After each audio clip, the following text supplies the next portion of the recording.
Hi, and thanks for tuning in. This is the Learn with John Eick Podcast. And it's episode 79 of Teaching Tales. How are you, my friend? I'm doing well, Brent Coley. How you doing, brother?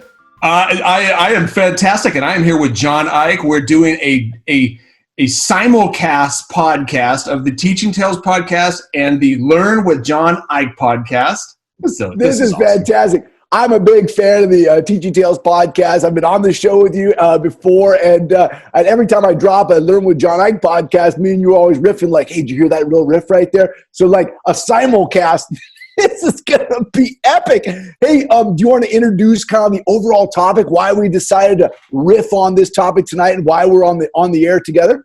Yes, absolutely. So what people don't know is you and I recorded an episode. It's like it's in the can somewhere. It's like yet to be and may never find the light of day. But we were talking about, you know what, if we don't publish that one, distance learning. Like we are in the midst of a global health crisis. Schools are closed all over the world. We are recording in our home offices right now. We haven't seen the light of day other than our backyards for a long time. So we thought, what have we learned from distance learning? Because what a timely episode that this could be. So that's what we're talking about is what have we learned from distance learning? Yeah, I love it. And, when we originally came up with the premise of what we would do is kind of interview each other. That episode that's deep in the archives and may never be released was I came up with 3 questions to ask you about educational leadership, and you came up with 3 questions to ask me, and that was our riff. But then as this this global epidemic broke out, we thought, hey, let's just interview each other about our experiences shifting to distance learning from our 2 different perspectives. I'm an executive director of a little 1,000-seat school. You're a principal of an amazing school in Southern California. And let's hear our responses to the same 3 overarching questions, but from our 2 different unique perspectives and see where they overlap. And so we're going to go through the 3 questions. We're both going to answer them, and then we're going to release our podcast, the same day on our 2 separate channels. The 3 questions. The first one is like, hey, from your kind of position as an educational leader, what's been the hardest part about managing the change implementation that's been brought on by distance learning in these first 30 days or so? So from your position, what's been the hardest part? What's the second question? Second question is going to be, so when this is all done, what do you hope? What is one thing that you hope that we, our teachers, that we collectively will take with us when things get back to, you can't see it, the air quotes, normal. Yeah. Hopefully we get back to normal. What do we want to take with us from this? I love that question. I love it. Third question? Yeah, and the third question is and I think this was perfect for you and I, Brent, because we're both so optimistically oriented that I think the third question is, what is one glimmer of hope that you've seen through all of this? And I can't wait to hear what you've seen out there, and I can't wait to share what I'm seeing as well, because I think there's still so much hope and so much to be optimistic about. So let's dive in, brother. Let's get the podcast rolling for the audience. Who wants to take the first question? You want to answer the first question? Sure. Yeah. I'll ask you answer. Here it comes.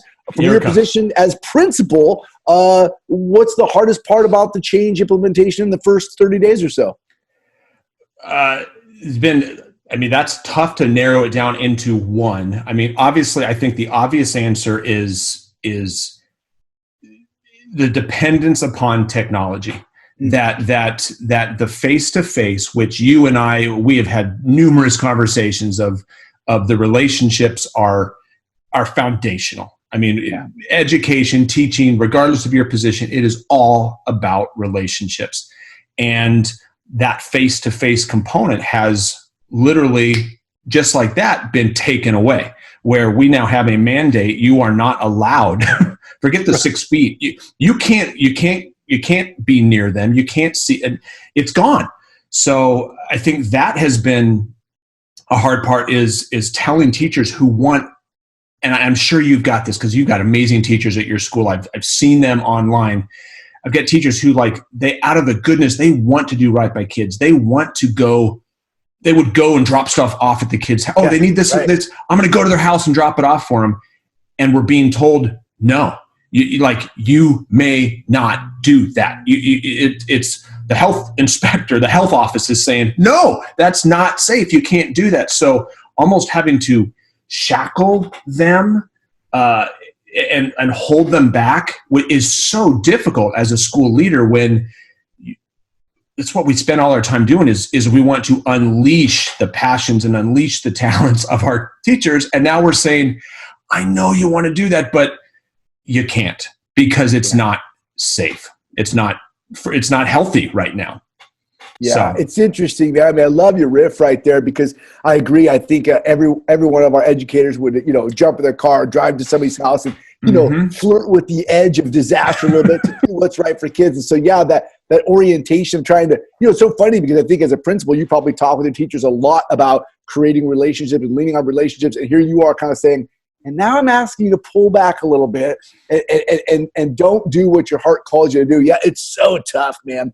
I think my riff on this question was the hardest part about the change implementation over the first 30 days is very similar to yours. And it is that managing change, my go-to orientation for managing change is all through like that context of communications. Like I think communications is everything. It's probably because I'm just a big talker and I love my own voice, but like I think, well-crafted weekly communications and regular communications and oral communications, written communications, video communications. Like, I think well-crafted communications is what makes an organization operate smoothly from from an educational leader's standpoint, having a clear mission and a clear vision and a clear strategic plan and make sure everybody kind of buys into what we're doing and having these shared leadership models. We can all sit in collaboration and decide what's best. All of that just evaporated overnight. And it was it was funny because I think at some level we're like, hey, we're all working from home. Isn't that great? And there's been so many bright spots to that in some respects. But like, I swear the first 21 days of this crisis, I don't think I took a day off. I don't think I took an hour off. I mean, it took hours and hours and hours to craft every communication that either went out to families or went out to my staff. I would write and then rewrite and then rewrite and then record and then re-record and re-record because it was so important to implement this change through clear communication. And man, I got to tell you, I realized how much I lean on that live, stand in front of the room and communicate. Like I walk into a staff, I've been doing this, I've been an educator for 22 years or so in my district. I've been ed leader for well over a decade, right? I walk into a staff meeting and I go, hey everybody, let's do some celebrations. Let's get the room warmed up. And now let's riff. This is what I'm thinking. I hear some of you are thinking this. I was in leadership team last week. A couple great leadership rock stars, Mrs. Smith, Mrs. Jones. They said this in leadership, and the whole room goes, "Yeah, man, we're on the same page." Yeah, it's gone. Whoosh! Like overnight, it all came down to communications had to be very strategically organized and thought out. And you missed that opportunity to walk the halls and open the door and catch someone on their prep period and be like, "Hey, man, can I run an idea by you? We're thinking about doing this one thing." But that's just gone. And that has been, I think, the hardest part about change is going from these very organic communications to these very purposefully scripted and well thought out communications. And maybe the learn for me is I'll be more scripted in the future. But that's the hardest part, man. I think is shifting your communications to this distance learning in managing change. Oh, and I just want to piggyback on what you said there, because we were talking before we started recording a little bit. Like you said, you get up in front of a staff meeting and there's just something about being able to look your staff in the eyes and have a conversation with them. Or like we were saying, sometimes I'm going to walk down to Mrs. Smith's classroom and we're going to talk rather than send that strategically worded email or something like that. I want to have a conversation with that person. And what this is showing me is when that's been taken away, that venue, the face-to-face communication, we have to be more strategic, but I'm learning it still can be done. It's just it takes a lot of effort, because I'm thinking what I'm seeing our teachers do, for example, in terms of building those relationships, they're recording themselves, whether it's a recorded morning message each day that they're putting out there. And what we're hearing is that's what our kids are craving. They want to see their teacher's face. They want to hear their teacher's voice. They want to see, we've got flip grids being created where, it's Billy's birthday, so the teacher's creating a flip grid where the classmates can, happy birthday, Billy, and they're sending me the link so I can record myself saying, Billy, I hear it's your birthday today. And we had that, for example. It was somebody who had, my birthday was last Monday, and I shared a birthday with a couple of students, and they did a flip grid and they sent me the link. Mr. Coley, wish so-and-so a birthday because you share a birthday. So I did that, and I get the email from the mom saying all he's doing is watching that video over and over and over and over again. So it's like you and I love that face-to-face. We still have it's not exactly the same, but we can still do it. Yeah. It's just, and we have to still do it, because if it's just, you were saying Zoom meetings. How many, geez Louise, how many Zoom meetings have we been in the last, and yes, you can see that, but it's not the same. It's not the same. It's interesting too, because we talk about that staff meeting and that FaceTime. It is about seeing people's responses to your communications. Because we've been creating a lot of videos. Our professional development is all shifted to we're utilizing Google Classroom and putting asynchronous learning opportunities for our staff, kind of mirroring what our teachers are doing for our kids. It's really cool. We love it.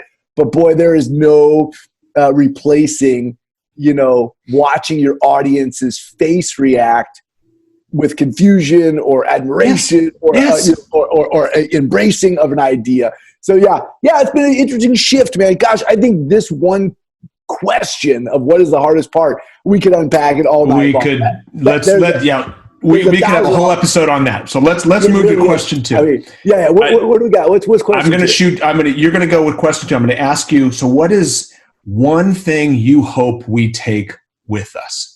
Yeah, this is a great one, man. And what's interesting is I sure wish it was some really awesome piece of educational technology, because you and I are both ed tech super nerds. I wish I was oh, awesome. We're all going to walk out of here utilizing this one tool, and the tool is going to change the future. And it's not about the tool, man. Nope. Tools don't teach kids. Teachers teach kids. We know that. So I guess my hope is that what has happened to our teachers in this conversation. I think I would reflect on, we held our, I have a phenomenal leadership team in our organization filled with incredible teachers.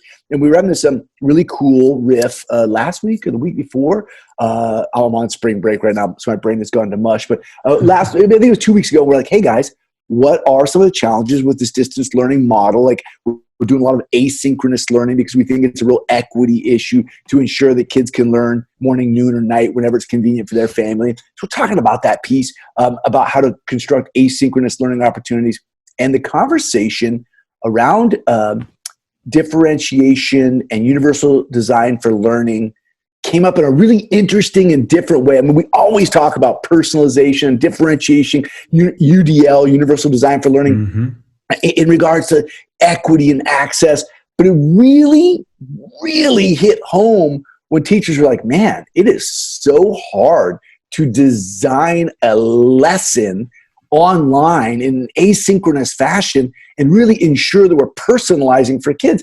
And what it made me realize is how much my staff really thinks about personalization and how well they already execute personalization in their classroom, through small group work and workshop model. And I guess what I hope we take away from this model, partly in my organization, is just this realization that personalization matters, that 1 6-minute video is not the one ring to control them all. It's not the one, I'm going to do one awesome best first instruction and 100% of my kids are going to get what they need. Nope, that's just not going to do it.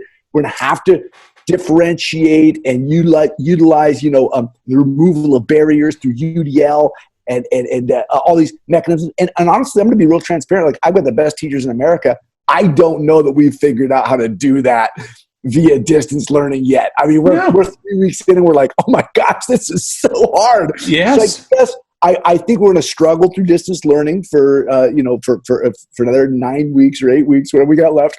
And we're going to struggle through. And what we're going to learn is the power of that personalization work that we do when we are together. And I am assuming that we're also going to get better at providing some type of personalization through our distance learning model as we go forward. So yeah, I think that's my takeaway, man, is like how to continually focus on that piece. I love that. Yeah. It's almost like we took for granted the ability to differentiate. Yeah. And we don't always do it as much as we should, but at least we have the option of doing it. And now we don't, or it's much more difficult, like you said, to do it asynchronous. You know what I mean? Yeah. Yeah. Not at the same time, in an asynchronous way. There we go. It's so much more difficult. And especially like you said, going back to what you'd previously said, when you can't see them, when you're not looking them in the eyes and you're not seeing the confused look on their face or the nod head like, oh, I got it, I can keep going. It's hard. It's hard. Yeah, it's a great point, Brent, where we are in synchronous in our classroom, we have continuous nonverbal formative feedback. I see you nodding. I see you shaking your head. I see you confused. I see you engaged. I see you not engaged. That's all formative feedback that we use in real time all the time. Can't do it this way. And so I think just the missing of it makes us want it more. And so I think when we get back to our classrooms, we may be even better at really reading the tea leaves and seeing who's engaged, who's not engaged, and who needs different opportunities. Yeah, it's interesting, man. What is one thing that you hope that we take with us as we eventually exit this scenario? Well, John, I jotted a couple notes down here, and it's like it's interesting because it will not be. It's not all about academics, and that's what I hope that we take from this, because we have so many families right now, and I know that you are experiencing the same thing. Families have been thrown into crisis. I mean, we have kids that are normally at school are now at home. We have parents that are being forced to work from home. So you have parents who are working from home and are now also their teachers. They're having to do double duty, all of that.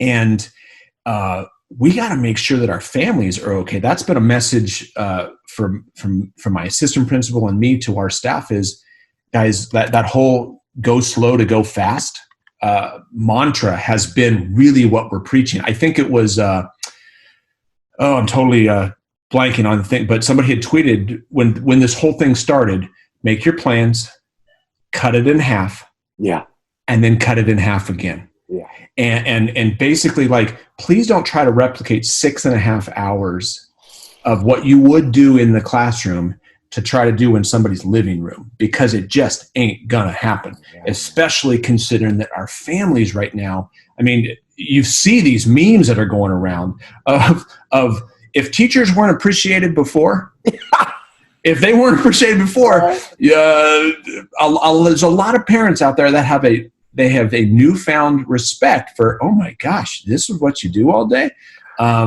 So I just think it's not about academic. We have to just really make sure that our kids and our families are doing okay. And I think that what do I hope we take away? Well, when we're back to normal, we still need to remember that when you are assigning something at home, what is the dynamic at home that are they able to accomplish this? And I think, like, right now, one of my big things is just trying to talk people off the ledge and let them know it's gonna be okay. And let's have some fun. I mean, whether it's been, we've had our teachers, because I would do the Facebook Live bedtime story times about once a month. But starting this, it's like we need a reprieve from all that's going on right now. So we're doing it more. I was doing it once a week, and I put the call out to teachers, guys, you record yourself. You don't have to do it live. Record yourself reading. And they have shown up. And we literally have had one I've been able to schedule one every single night. Because it's and yes, that is academics. It's reading, and but we also did like a March Madness. Like March Madness was canceled. So I saw the idea somewhere. So I did March Madness Snacks Edition. I saw that. Did you see that? So what? It takes the chips, cookies, crackers, and gummies and put them into brackets, and we put it out there, and they got to vote. So and fun. it has nothing to do with academics, right? But it was fun, and I got some parents saying like, we're having discussions as a family. It's bringing us together, and that's what I want right now. There's so much despair and uncertainty and anxiety right now. Let's have a little fun. And if it takes voting on, is Cheez-Its your preferred thing, or is it Oreos? What's your preferred snack? Big winner. Oreos was the winner. And we're doing it again. Now I'm doing April Awesomeness, and we're doing the Disney Pixar edition. And I love it. I've got 64 Disney movies, and we're voting on what people.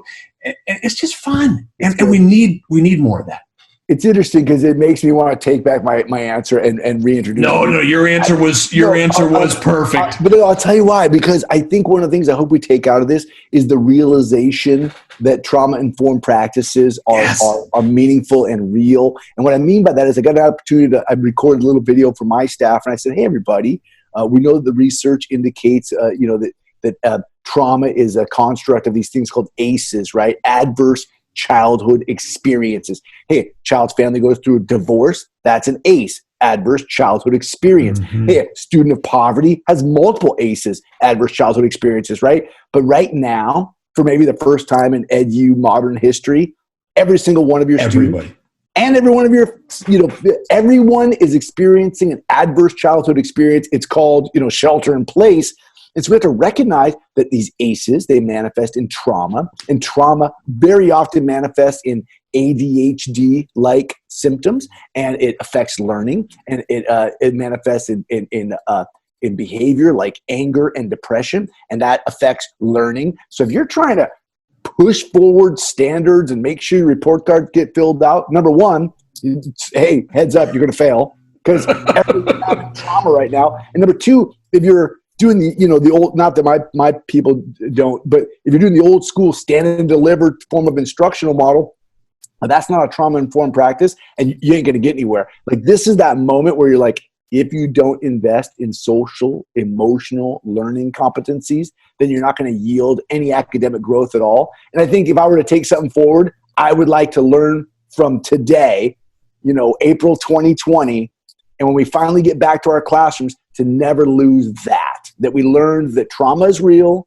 trauma-informed practices are legit, investing in social emotional learning competencies help academics, and what you said, Brent, which is like, hey man, it doesn't all have to be about the grind.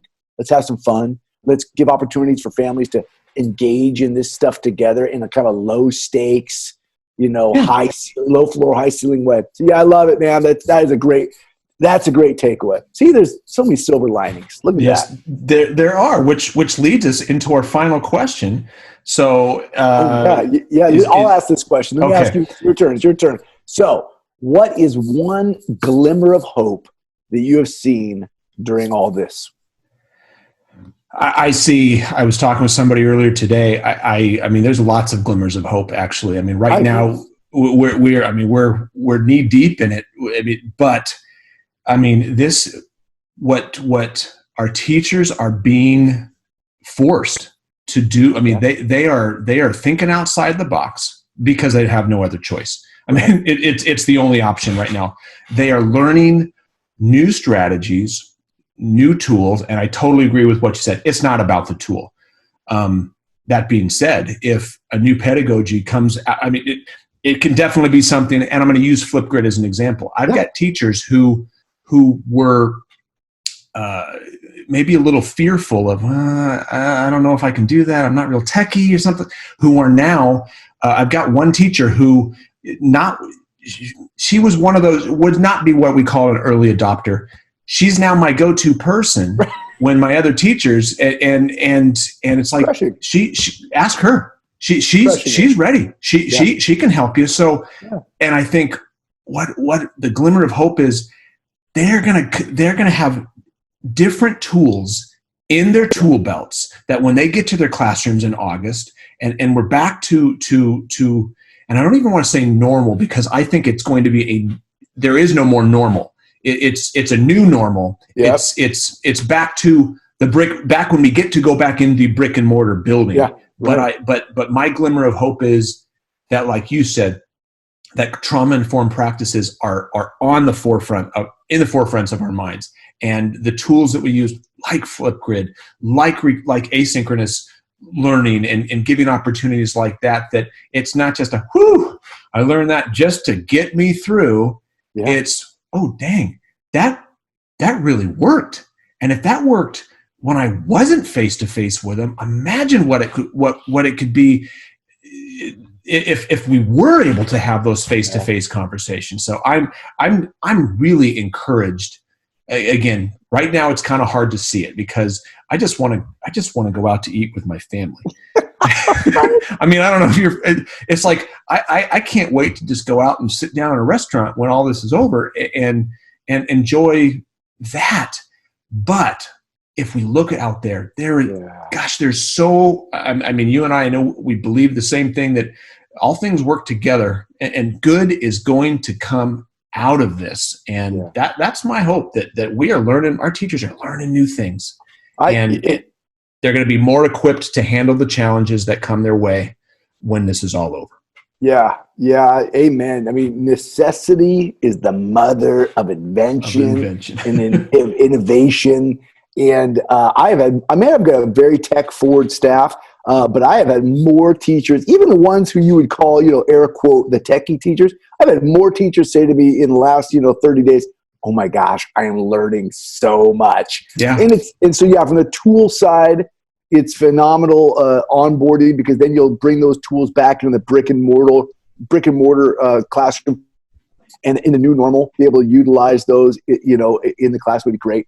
I think the glimmer of hope that I think I see is, I think during what we would call normal times, we become accustomed to the daily ins and outs of our life, and the daily ins and outs of behavior, and categorizing and marginalizing students for particular reasons, because we're all human and that's how these things operate. But there has been such a massive slam on the brakes for our entire society that it's asked each of us to kind of reevaluate our own outlook on every relationship. And there's this really interesting glimmer of hope where I'm seeing such an increased capacity for human compassion and kindness and understanding of one another, and really this empowerment to stand up for one another and with one another. I see people leaning on each other like never before. I see people embracing each other's vulnerabilities, staff and students, staff to staff. I see staff members, saying, hey, I was working with Mrs. Jones yesterday and she was struggling with this, but I did this and that to help her out. Or, hey, I'm worried about Mr. Smith. I'm gonna reach out to him because I think he might need some help in this. And I'm thinking, you're gonna reach out to Mr. Smith? I've worked with you for 10 years. I never see you reach out to anybody except, grab a sandwich off the lunch table. Like, this idea that we're all in this together, and that it's really pushed the boundaries of compassion and collaboration and outreach. We all have students in our classroom who don't gel as well with our personal personality types, and we can struggle with student behaviors. But we've been in distance learning now for nearly a month, and I'm just amazed at how hard people are pouring into one another and into their students, and really looking through the equity lens and being like, I'm going to give this kid every single possible thing I can muster up to make this kid successful. And I think, wow, man, I think we normally do that in the brick and mortar classroom, but we get exhausted. And this is this whole new lens to look through where we're like, I haven't heard anybody giving up on a kid yet. And not that we normally see that. I'm not saying that's the norm, but I'm saying, hey, we're all grown-ups here. We're all part of the edu industry. And we've witnessed our colleagues at times, through sheer exhaustion, give up on a kid. And in this distance learning model, everybody's leaning on each other so hard and working so hard to really consider that all means all. We're all going to get through this together. Every one of my kids is going to make it. Every one of my colleagues is going to make it. My family's going to make it. Like, what an interesting glimmer of hope to say that, hey, when crisis strikes, this community pulls together, not pulls apart. And I just go, I know you and I are very similar age. We're exactly the same age. I think we grew up on like the World War II movies, where everybody was V for victory, growing a garden. It felt like the whole country was in it together to, beat the Nazis. We grew up on that rhetoric, and we've never experienced anything like that in our lifetime. And for the first time in my life, I look around and I go, hey man, we are all fighting in the same direction for the same win. And it's a glimmer of hope in the middle of massive crisis and trauma. And I'm not downplaying that at all. I just think the glimmer of hope is watching the community pull together. I could not agree more. If there was, my staff we've got the same staffs. I mean, they don't give up on kids, but if there was ever a time for someone to mail it in, this would be it. Meaning that if somebody's like, you know what? No, he's not walking in my classroom. I mean, right. But I mean, like, I did not think I could be more proud of the effort that my staff puts forward until this has happened. Right. And then it's like, oh my gosh, like I can't believe we're monitoring we're like the gone dark kids in terms of like those ones that you're not hearing from. Where are they? And we're calling them from our counselor, our Title I teacher, our assistant principal. We're reaching because we're not going to let a single kid slip through the cracks. And it's just, I could not be, I know you feel the same way. You could not be more proud of your staff. I could not be more proud of my staff because the way they've pulled together, like you said, it's almost wartime in terms of they're pulling together. And what do you need? I'll help you out. Like you said, even if it's Mr. Smith, who you even know where his room is. Yeah. I mean, right. And now you're doing whatever. So, well, and I love the way you frame that too, because you're right. If there's ever a time to phone it in, I mean, we're all at home. How are you going to hold me accountable? Like, right, but I am absolutely flabbergasted by the amount of effort and creativity. We have an amazing staff. I mean, I would put up our staff against anybody. We have an amazing staff, and I don't think I could have been more proud. And all of a sudden, I'm finding myself going, I don't think I've ever seen this team work this hard with this much heart, and this much creativity, and this much togetherness. So yeah, man, what an interesting glimmer of hope during a time of crisis. Yeah. Hey, man, this has been a blast. Not to capitalize on a crisis, but this has been a really fun riff, man. Thanks for jamming tonight. Oh my gosh! This is when you texted and said, "Ooh, I got an idea. for a simulcast episode of the podcast." I was like, I'm in, man. I'm in. Yeah, so let's do it. Well, hey, Brent, for my listeners on the Learn with John Eick podcast, let's just introduce where can they find you at, Brent Coley? What's your Twitter handle out there? So on Twitter, I'm at Brent Coley, all one word, BrentColey. My website's brentcoley.com, and the podcast, Teaching Tales Podcast, you can find it on my website. There's a podcast page. It's also in iTunes, Google Play, Stitcher, Spotify. And basically, like you said, you've been a guest on multiple times, different guest each time, and we share stories. Like you've been sharing stories tonight. I've been sharing stories tonight. It's just, everyone loves stories. I mean, I love stories. Everybody loves stories, and that's what the podcast is about. So I love it. Well, and for my listeners, right back. For my mom and dad and my wife, both your listeners, for both of my listeners, how can we get a hold of you and tell us about your podcast? Yeah. So my name's John Eick. You can find me on the Twitters at John_Eick. That's EICK. I got a website, learnwithjohneick.com. You can find my Learn with John Eick podcast and all the little podcast collectors out there, just like yourself. It's really funny because my podcast listeners are very used to like me just riffing in solo for 3 to 9 minutes at max. So I think when people look down at their phone and go, "Wait, 51 minutes? This is a 5 episode set. It's a whole season, right? I think I think some of my listeners will be like, I can't listen to John just scream at the phone for 51 minutes. So I think they'll be happy to find out that it's not just me riffing, that it's been a simulcast with the two of us, man. Well, this is a blast. It's a genuine pleasure riffing with you, brother. To everyone out there in the podcast sphere, make sure you tune in to Brent Coley's Teaching Tales. And hey, thanks for tuning in. We will catch you next time. And for Teaching Tale listeners, thank you so much.